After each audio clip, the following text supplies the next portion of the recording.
there, Luke chapter 24. You're reading some passages there.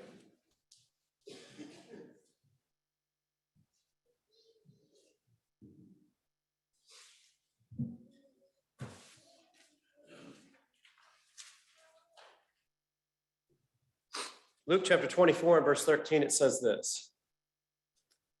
And behold, two of them were going that very day to a village named Emmaus, which was about 7 miles from Jerusalem. And they were conversing with each other about all the things which had taken place. And it came about that while they were conversing and discussing, Jesus himself approached and began traveling with them. But their eyes were prevented from recognizing him. And he said to them, "What are these words that you are exchanging with one another as you are walking?" And they stood still, looking sad. And one of them, named Cleopas, answered and said to him, "Are you the only one visiting Jerusalem and unaware of the things which have happened here in these days?" And he said to them, "What things?" And they said to him, "The things about Jesus the Nazarene, who was a prophet, mighty in deed and word in the sight of God and all the people, and how the chief priests and all our rulers delivered him up to the sentence of death and crucified him. But we were hoping that it was he who was going to redeem Israel. Indeed, besides all this, it is the 3rd day since these things have happened. But also some women among us amazed us when they were at the tomb early in the morning and did not find his body. They came saying that they had also seen a vision of angels who said that he was alive. And some of those who were with us went to the tomb and found it just exactly as the women also had said. But him they did not see.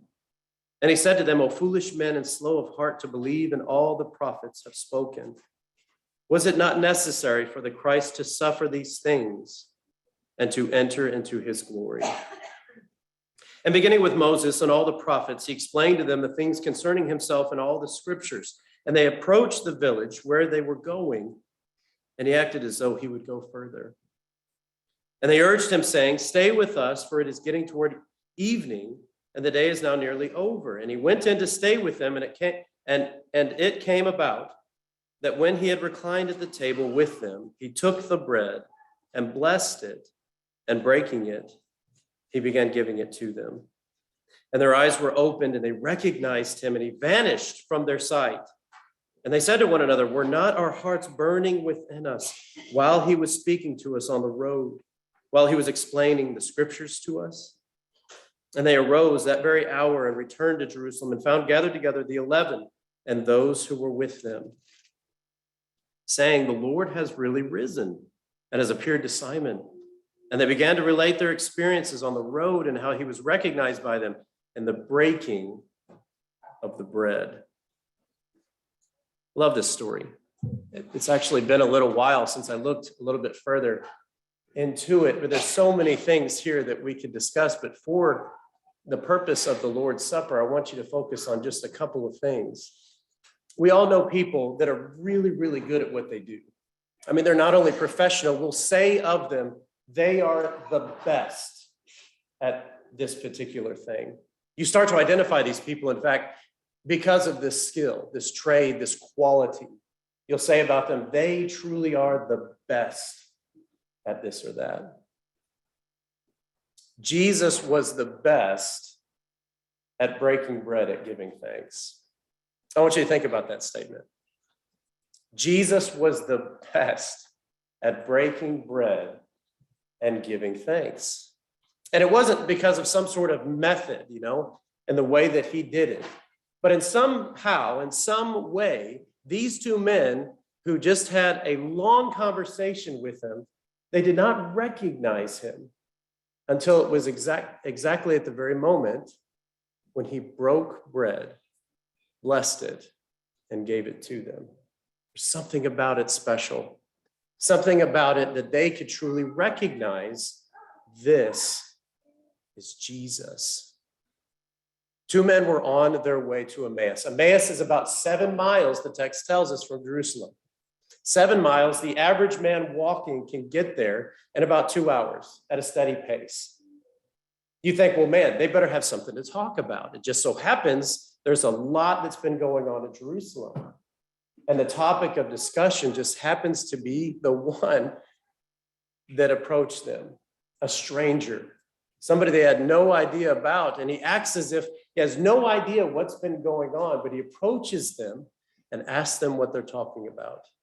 These men are sad, they're forlorn, they're concerned. All their hopes and dreams seemingly had just been shattered in the death and crucifixion of the one they put all their hopes and dreams into. But Jesus, beginning with the prophets, relates to them all the things that truly had been going on and wonders why they didn't believe in the first place or see exactly what had to happen. The Christ had to suffer, and then he would enter into his glory. He begins this story and tells them the greatest history lesson they would ever receive. That 2 hours flew by. And they get to their destination, Emmaus. And this is where it gets interesting. If it wasn't before, this is really where it gets interesting. Because Jesus, who just relayed everything concerning himself and the suffering of the Christ, he stops for a moment, and the text literally says he acted as if he would go a little further. I mean, what did that look like? Well, I must be going. I've got things to do. Need to move on from here. I'm not exactly sure how that looked, but the text tells us he acted as if he would go further. What he was doing was giving them a chance to react to the message. I've never considered this text before in this context or in this light, but the road to Emmaus is potentially one of the greatest messages in terms of evangelism I've ever read in my entire life. Step one, a stranger. Approach people. Tell them the story of Jesus and how he died for their sins. Tell them, in essence, the good news. And what is that good news? Well, the Christ had to suffer before entering into his glory. He told them the gospel. Jesus himself, the creator of the ends of the earth. This is fascinating. From the atom to galaxies, created it all. Colossians 1, I'm convinced of that.